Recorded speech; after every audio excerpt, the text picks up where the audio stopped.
കേരള സർവകലാശാലയിലെ ജീവനക്കാരെ ഭീഷണിപ്പെടുത്തി ഇടത് സിൻഡിക്കേറ്റ് അംഗങ്ങൾ. ലോഗിൻ ID മാറ്റിയത് ചോദ്യം ചെയ്താണ് ഭീഷണി. വനിതാ ജീവനക്കാരെ ഉൾപ്പെടെ സിൻഡിക്കേറ്റ് റൂമിൽ വിളിച്ചു വരുത്തിയെന്നും പരാതിയുണ്ട്. ഫയൽ നീക്കത്തിനുള്ള ലോഗിൻ ID മാറ്റിയത് ചോദ്യം ചെയ്താണ് ഭീഷണിപ്പെടുത്തിയത്.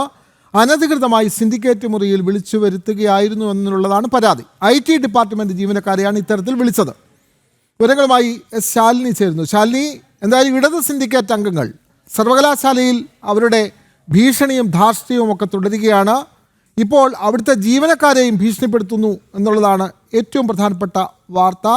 ലോഗിൻ ID മാറ്റിയത് സംബന്ധിച്ച് ചോദ്യം ചെയ്യാനാണ് വനിതാ ജീവനക്കാരെ അടക്കം വിളിച്ചു വരുത്തി ഇവർ ഭീഷണിപ്പെടുത്തിയത് എന്നുള്ള വാർത്തകൾ പുറത്തു വരുന്നുണ്ടല്ലോ. ശാലിനി, കൂടുതൽ വിവരങ്ങൾ.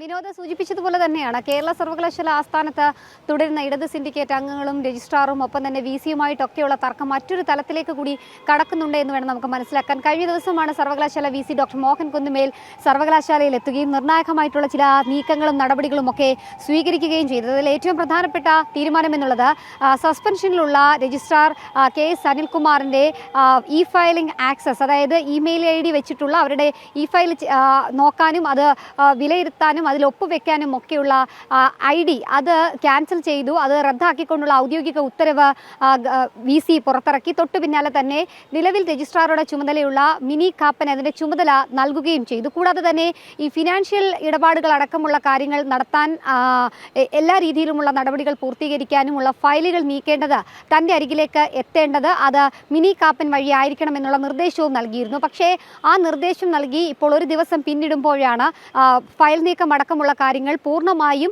നിലവിലെ ചുമതലയുള്ള മിനി കാപ്പൻ രജിസ്ട്രാർ മുഖേന നടന്ന് VC-യുടെ അരികിലേക്ക് എത്തുന്ന സംവിധാനത്തിലേക്ക് എത്തിയത് ഇഷ്ടപ്പെടാത്ത രീതിയിലാണ് ഇപ്പോൾ ഇടത് സിൻഡിക്കേറ്റ് അംഗങ്ങൾ ഇത്തരത്തിലൊരു യോഗം വിളിച്ചിട്ടുള്ളത് എന്നുള്ളതാണ് നമ്മൾ മനസ്സിലാക്കിയത്. ദൃശ്യങ്ങളിൽ കാണുന്നത് പോലെ തന്നെ IT വിഭാഗത്തിലെ ഉന്നത ഉദ്യോഗസ്ഥർ, ചില ജീവനക്കാർ, വനിതാ ജീവനക്കാർ അടക്കമുള്ളവരെ സിൻഡിക്കേറ്റ് റൂമിലേക്ക് ഇടത് സിൻഡിക്കേറ്റ് അംഗങ്ങൾ വിളിച്ചു വരുത്തി ഭീഷണിപ്പെടുത്തുന്നുണ്ട് എന്നുള്ളതാണ് നമ്മൾ മനസ്സിലാക്കുന്നത്.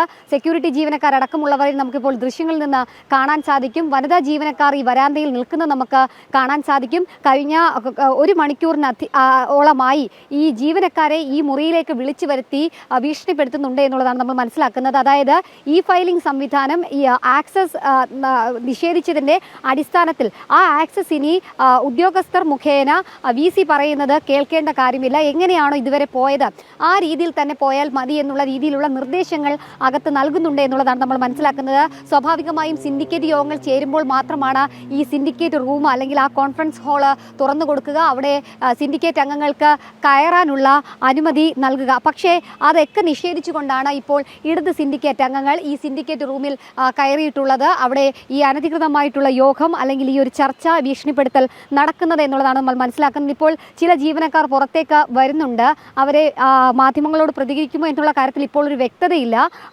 ആദ്യഘട്ടങ്ങളിൽ ഉള്ളിലേക്ക് കയറിപ്പോയ ജീവനക്കാരാണ്. അത് IT വിഭാഗം എന്നുള്ളതാണ് നമ്മൾ മനസ്സിലാക്കുന്നത്. ഈ ഇമെയിൽ ID നൽകിയാണ് ഫയലിംഗ് സംവിധാനത്തിനുള്ള ID നിശ്ചയിച്ചിരിക്കുന്നത്. ആ ID മുഖേന എങ്ങനെയാണ് പഴയ രീതിയിൽ ഈ ഫയലുകൾ നീക്കം ചെയ്തത്, അതിൽ തീരുമാനങ്ങൾ എടുത്തിരുന്നത് ആ രീതിയിൽ പോയാൽ മതി എന്നുള്ളതാണ് നൽകിയിട്ടുള്ളത്. എന്തായാലും കഴിഞ്ഞ ദിവസം നിർണായകമായിട്ടുള്ള ഉത്തരവാണ് VC പുറത്തിറക്കിയത്. അതായത് ഇനി നേരായ വഴിയിൽ, അതായത് അനിൽകുമാർ സസ്പെൻഷനിലാണ്. സ്വാഭാവികമായും സസ്പെൻഷനിൽ കഴിയുന്ന ഒരാൾക്ക് ഇവിടുത്തെ ഫയലുകൾ നൽകേണ്ട കാര്യമില്ല. അയാളുടെ ഫയൽ ID, അതായത് ഈ ഇമെയിൽ ID അടക്കമുള്ള കാര്യങ്ങൾ, ഒപ്പം തന്നെ ആക്സസ് ID അടക്കമുള്ള കാര്യങ്ങൾ പൂർണ്ണമായും റദ്ദാക്കുകയും ചെയ്തു. ഇതിന് പിന്നാലെയാണ് രജിസ്ട്രാറുടെ ചുമതലയുള്ള മിനി കാപ്പന് ചുമതലകളെല്ലാം തന്നെ നൽകിയത്. അത് ഫിനാൻഷ്യൽ കാര്യങ്ങൾ അടക്കമുള്ള കാര്യങ്ങൾ പ്രത്യേകമായി ഫിനാൻസ് ചുമതലയുള്ള ഉദ്യോഗസ്ഥയ്ക്ക് നൽകുകയും ചെയ്തിട്ടുണ്ട്. അതുവഴി അല്ലാത്ത ഒരു നീക്കങ്ങളും നടക്കില്ല, അത് ചട്ടവിരുദ്ധമാണ്. അങ്ങനെ നടപടി സ്വീകരിക്കുകയാണെങ്കിൽ അവർക്കെതിരെ കൃത്യമായ നടപടി തൻ്റെ ഭാഗത്തു നിന്ന് ഉണ്ടാകുമെന്നുള്ളതാണ് ആ ഉത്തരവിൽ ചൂണ്ടിക്കാട്ടുകയും ചെയ്തത്. ഇതിന് പിന്നാലെയാണ് സർവകലാശാലകളിൽ ആധിപത്യം സ്ഥാപിക്കാൻ പറ്റില്ല, ഒപ്പം തന്നെ ഫയൽ നീക്കം അടക്കമുള്ള കാര്യങ്ങൾ തങ്ങൾക്ക് കഴിയില്ല, അല്ലെങ്കിൽ തങ്ങളുടെ ഇഷ്ടക്കാരെ വെച്ച് നടക്കില്ല എന്നുള്ളത് അറിഞ്ഞുകൊണ്ട് തന്നെയാണ് ഇത്തരത്തിലൊരു ഇടപെടൽ, ഒപ്പം തന്നെ ഇത്തരത്തിലൊരു ചർച്ച അല്ലെങ്കിൽ ഇത്തരത്തിലൊരു ഭീഷണിപ്പെടുത്തൽ ഇവിടെ നടക്കുന്നത് എന്നുള്ളതാണ് നമ്മൾ മനസ്സിലാക്കുന്നത്. ആദ്യഘട്ടങ്ങളിൽ ദിവസങ്ങളിൽ നമ്മൾ അറിഞ്ഞിരുന്നത് വളരെ ചുരുക്കം IT വിഭാഗത്തിൽ ഉൾപ്പെടെ ചില ഉന്നത ഉദ്യോഗസ്ഥർ ജീവനക്കാരടക്കമുള്ളവരെയാണ് ഈ റൂമിലേക്ക്, അത് വനിതാ ജീവനക്കാർ ഉൾപ്പെടെയുണ്ട്, അവരെ വിളിച്ചു വരുത്തിയത്. പക്ഷേ ഇത് മാധ്യമങ്ങളിൽ ഇപ്പോൾ വാർത്തയാകുന്നു എന്നത് കണ്ടതിൻ്റെ അടിസ്ഥാനത്തിലാണ് എന്ന് തോന്നുന്നു.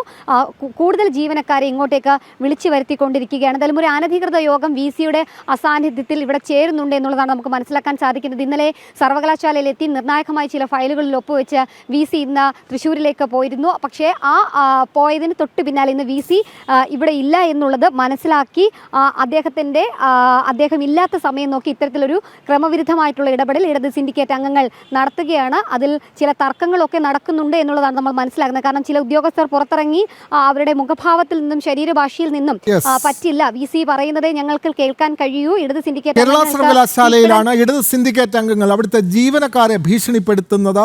അവരുടെ ഇംഗിതത്തിന് വഴങ്ങാത്ത വനിതാ ജീവനക്കാരെ ഈ ഓഫീസ് മുറികളിലേക്ക് വിളിച്ചു വരുത്തി ഭീഷണിപ്പെടുത്തുന്നു എന്നുള്ളതാണ് ഇപ്പോഴത്തെ പരാതി. ലോഗിൻ ID മാറ്റിയത് സംബന്ധിച്ച് ചോദ്യം ചെയ്താണ് ഇത്തരത്തിൽ ഭീഷണി. എന്തായാലും ജീവനക്കാരുടേതടക്കം പ്രതികരണങ്ങൾ ഇനി പുറത്തേക്ക് വരേണ്ടതുണ്ട്. വിവരങ്ങൾ നൽകുകയായിരുന്നു S. ശാലിനി.